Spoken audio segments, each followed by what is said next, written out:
Inauguration ஃபங்க்ஷன்ல நான் வந்து ஒரு முஸ்லீம் லீக் கூட கொடி ஏற்றுவேன்னு சொல்லி எனக்கே தெரியாது. இது அல்லாஹ் தாலா நாடி அல்லாஹ் தாலாவோட சக்சஸ்ஃபுல்காக தான் நான் வந்து இன்னைக்கு முஸ்லீம் லீக் கூட கொடி ஏற்றேன். அல்ஹம்துலில்லாஹ். ரெண்டாவது ரொம்ப மிகச்சியான நாள் எனக்கு என்னன்னு சொன்னா, என்னோட அழைப்புக்கு நான் போன்ல தொலைபேசியில இருந்து அழைப்பு கொடுத்தாலும் எல்லாமே அந்த அளவுக்கு முகப்பத்தா எங்க கூட வந்து இந்த ஃபங்க்ஷனுக்கு ஒரு கிராண்ட் பண்ணி கொடுத்தது, சிறப்பா பண்ணி கொடுத்தது எல்லாருக்கும் மிக மிக நன்றி. அல்ஹம்துலில்லாஹ்.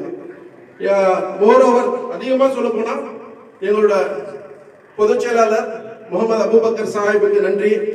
எங்களோட ஆனா இது ஒரு முஸ்லீம் லீக்ல இருந்து